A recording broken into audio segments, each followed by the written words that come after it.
What if Jesus calls you to walk on the water?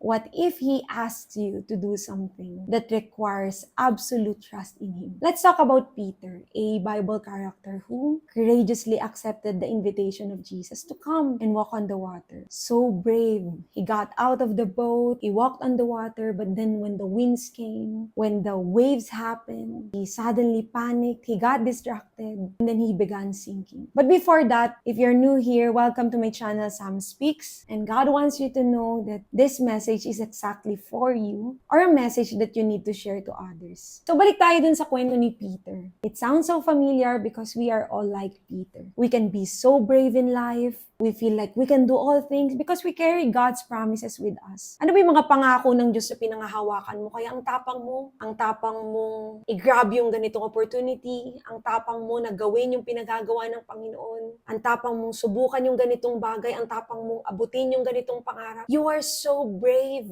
because you feel like with God you can do all things. And that is right. But just like Him, when winds and waves happen in our lives, when the storms of life overwhelm us, kabi-kabilaan yung pagsubok sa buhay, kabi-kabilaan yung laban, hindi na matapos yung problema. We just feel like, just like Him, we panic. Nawawala yung focus natin, we get distracted. And then, we find ourselves sinking. Nalulunod na dahil sa iba't ibang pinagdadaanan ng ating mga buhay. We lose sight of who God is, how powerful. Nakakalimutan natin yun. How strong, how able, and how faithful God is in our lives. Kahit nga yung mga ginawa niya noon, nakakalimutan natin dahil sa mga distractions sa paligid, dahil sa ating mga pinagdadaanan. No? And eventually, we have our eyes fixed not on what God can do, but on what we cannot do. We have our eyes fixed on the impossibilities, on our inabilities, our limitations, our weaknesses, and anything that will weigh us down and keep us from braving life's giants. Let's read Matthew 14, verse 22 to 33. Immediately, Jesus made the disciples get into the boat and go on ahead of Him to the other side, while He dismissed the crowd. After He had dismissed them, He went up on a mountainside by Himself to pray. Later at night, He was there alone, and the boat was already a considerable distance from land, buffeted by the waves, because the wind was against it. Shortly before dawn, Jesus went out to them, walking on the lake. And when the disciples saw Him walking on the lake, they were terrified. "It's a ghost," they said, and cried out in fear. But Jesus immediately said to them, "Take courage. It is I. Don't be afraid." "Lord, if it's you," Peter replied, "tell me to come to you on the water." "Come," He said. Then Peter got down out of the boat, walked on the water, and came toward Jesus. But when he saw the wind, he was afraid and beginning to sink, cried out, "Lord, save me." Immediately, Jesus reached out His hand and caught him. "You of little faith," He said, "why did you doubt?" And when they climbed into the boat, the wind died down. Then those who were in the boat worshipped Him, saying, "Truly, you are the Son of God." So marami tayong mapupulot na aral sa storya na to. And I took note of them. I took note of the observations. What can we observe in this story? Doon muna tayo sa Matthew 14, verse 25 to 26. Shortly before dawn, Jesus went out to them, walking on the lake. Can you imagine seeing someone walking on the lake? How would you feel? When the disciples saw Him walking on the lake, they were terrified. "It's a ghost," they said, and cried out in fear. So number one observation, we are easily terrified when we experience something unexpected. Just like the disciple, it's very unusual to see somebody walking on the lake. And it's the same with us, no? Pag mayroong mga unexpected na nangyari sa buhay natin, something unusual, hindi natin napaghandaan, we easily get terrified. You used to have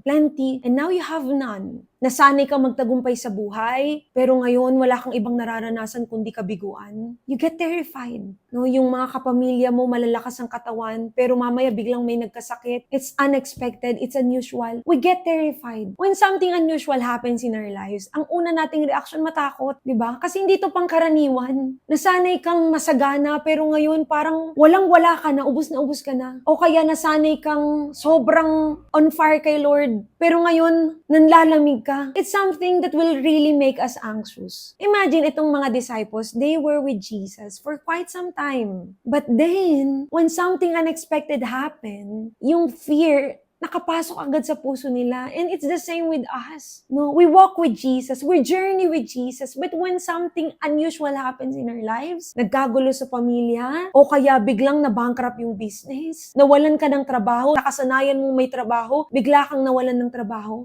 fear can easily come in and penetrate our hearts. And so it's true that we are easily terrified as humans when we experience something unexpected. Another observation in Matthew 14 verse 27. But Jesus immediately said to them, nung natakot na sila, "Take courage, it is I. Don't be afraid." What a comforting message from Jesus. It is I. Don't be afraid. Number 2 observation, Jesus is in the business of encouraging us not to fear. Imagine if the enemy is in the business of discouraging us, distracting us. Lagi siya naglalagay ng disappointment sa puso natin just to paralyze us and keep us from doing what God calls us to do. Jesus is in the business of encouraging us not to fear. Can we just imagine? Peter was sinking that time. Nalulunod na siya. Unti-unti siyang nalulunod dahil na-distract siya. Pero sabi ni Jesus, huwag ka matakot. Ako to. Don't be afraid. And this is the same message that God has for you right now. Take courage. It is I. Don't be afraid. Ano man niyang dumaan sa buhay mo ngayon na winds, na waves, na storm sa buhay that makes you anxious right now. This is the same message for you. Jesus wants you to know that you do not have to be afraid. That you can take courage because it is Him. It is Him who is with you. It is Him who is in the storm with you. Nandun siya sa kabila ng mga bagyo, sa kabila ng lakas ng alon at hangin, nandun siya kasama mo. And He is in the business of reminding you not to fear, not to fear, not to fear. At ang maganda dito, God is not just telling us, oh, basta wag ka matakot ha, tanggalin mo yung takot sa puso mo. No, God is telling us, you do not have to fear because you have me. Hindi mo kailangan mataranta kahit na gaano pa kalakas yung hangin, kahit gaano pa kalakas yung alon, kahit pa gaano kalaki yung bundok ng problema sa buhay mo. Kasi kasama mo ko. Hindi niya na sinabi kang matakot. Pero may assurance. May dahilan kung bakit hindi tayo dapat matakot. Because it is Him who walks with us. It is Him who is in us while we go through the storms of life. Number 3, in Matthew 14 verse 29, "Come," He said. Then Peter got down out of the boat, walked on the water, and came toward Jesus. But when he saw the wind, he was afraid and beginning to sink cried out, "Lord, save me." Another observation, distractions will discourage and eventually drown us. What storms of life, what problems, what giants of life distract you today, paralyze you today, keep you today from moving forward and doing what God calls you to do? Ano yung mga distractions na yun? Problema sa pamilya, problema sa trabaho, sa finances, sa business, o kaya problema sa relasyon mo sa ibang tao. Maraming pwedeng mag-distract sa atin as we journey with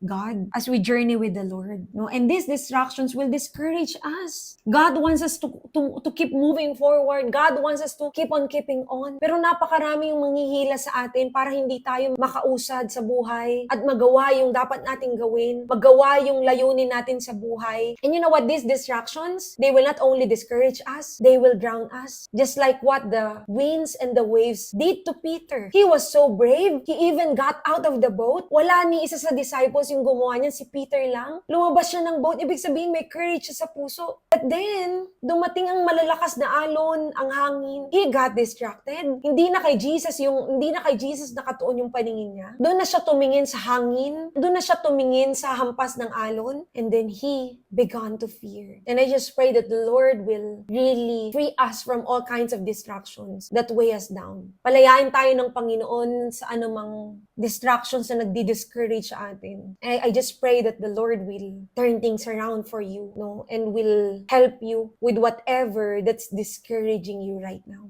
What can we observe? Ano pa yung makikita natin dito? In Matthew 14 verse 31, immediately Jesus reached out His hand and caught him. "You of little faith," He said, "why did you doubt?" What can we observe? Even in moments of unbelief, Jesus will still reach out to us. Akala natin kung minsan mahal lang tayo ng Diyos dahil ang taas ng pananampalataya natin. We are passionate, we are on fire. Pero God wants you to know that even in the moments of unbelief, even in moments na parang hindi mo na kayang magtiwala at maniwala, sa mga panahon na pakiramdam mo wala ka nang makitang liwanag sa buhay, you lose all hope. Sa mga panahon na hindi mo maintindihan yung ginagawa ng Diyos sa buhay mo, God wants you to know that even in moments of unbelief, even in our darkest moments in life, God will still reach out to us. Pwede naman na nung si Peter ay unti-unti nang lumulubog dahil pinasukan siya ng takot at pangamba. Pwedeng ma-disappoint si Jesus At sabihin sa kanya, bahala ka na. Wala ka naman palang faith But what did Jesus do? In-extend niya yung kamay niya kay Peter. Inabot niya. Immediately, Jesus reached out His hand and caught him. This is the same with us. Kahit nasa pinakamadilim ka pang bahagi ng buhay mo ngayon, kahit sa mga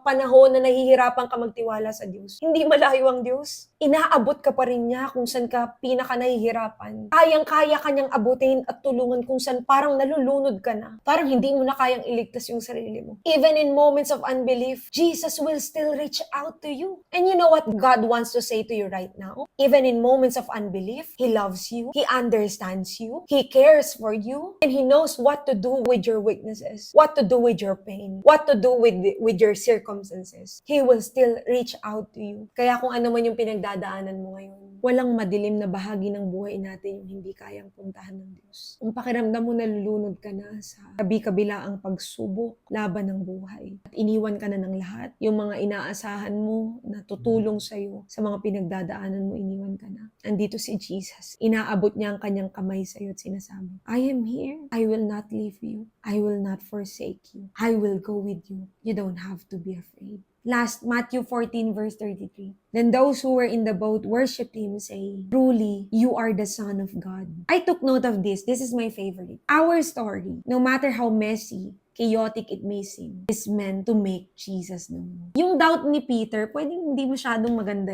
It could have been better if he had the faith to walk on the water. Pwedeng hindi ganun kaganda yung story niya. But you know what? No matter how messy or chaotic it was, nakita natin yung doubt, nakita natin yung fear, nakita natin na he was easily distracted. Pero yung kwento na to, it made others believe that Jesus is the Son of God. And so what can we learn from this? Kahit gaano pa kapangit yung storya ng buhay natin, sa paningin natin, no, ang gulo, ang daming problema, kabi-kabilaan yung pagsubok, it's not ideal as we have imagined. It's not what we have imagined. Kasi meron tayong pangarap na buhay, mayaman, walang problema, magaan yung buhay. Pero nung naglingkod tayo sa Panginoon, kabi-kabilaan yung pagsubok. It's not what we have imagined. But you know what? You know what we can learn from this? No matter how messy we think it is, our story is meant to make Jesus known. Ano man yung pinagdadaanan mo ngayon, it's not really to discourage you. It's not really to demoralize you. It's not really to stop you from walking with God, from serving Him. No. Whatever that you're going through right now, God has a very unique purpose kung ba't niya hinahayaan. And with Peter, ang layunin pala dun ni Lord ay ipakilala kung sino siya. Imagine, when people were watching that, they said, Truly, you are the Son of God. Ang pangit ng story nagduda, natakot, pero ginamit ng Diyos yung storya na yun para sabihin sa ibang tao na, ako yung Messiah, ako si Jesus, ang tunay na Diyos. And it's the same with our lives. Walang pangit na storya sa Diyos. Walang pangit na nangyayari sa Diyos. Lahat ng to pinapayagan niya dahil may layunin siya para ipakilala ang kanyang sarili, para maipakita kung sino siya. Kasi minsan doon lang naman sa mga hopeless situations ng buhay natin, doon natin makikita na si Jesus lang ang hope. Doon sa madilim na bahagi ng buhay natin, doon lang natin nakikita na si Jesus yung liwanag. Doon sa mga pagkakataon na talagang wala na tayong mahanap na tulong, doon natin nakikita na si Jesus lang talaga yung kayang tumulong sa atin. So sometimes we have to go through the darkest valley in our lives just so God could fulfill His great purpose in our lives. Just so God could make Himself known. Just so God could display His glory. Just so God could display His power in our lives. Kaya kahit gaano kapangit na storya, kayang-kayang pagandahin ng Diyos para sa kalwalhatian ng kanyang pangalan. And so, our story, no matter how messy or chaotic it may seem, no, even our past, hindi maganda yung past mo, hindi maganda yung nangyari sa buhay mo noon, hindi maganda yung kinalakihan mong pamilya, hindi maganda yung mga pinagdaanan mo, God can use your story to make Himself known. God can use your story to display His power, His love, His mercy, and grace. That's how amazing God is. Kaya ano man yan,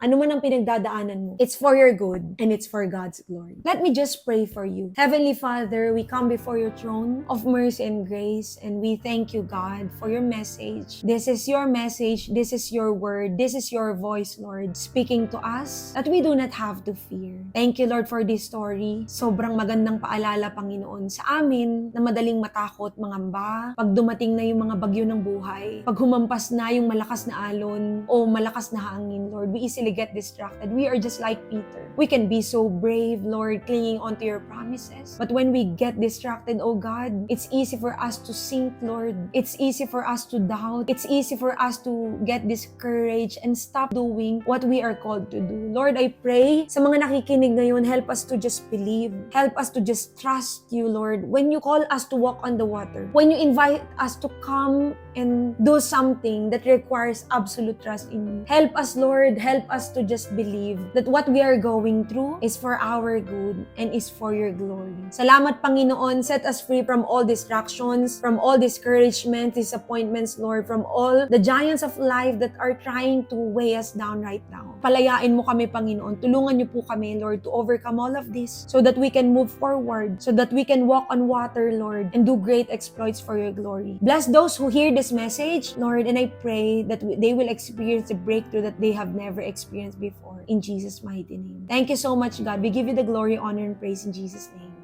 Amen. God bless you. He loves you and definitely has the best plan for you.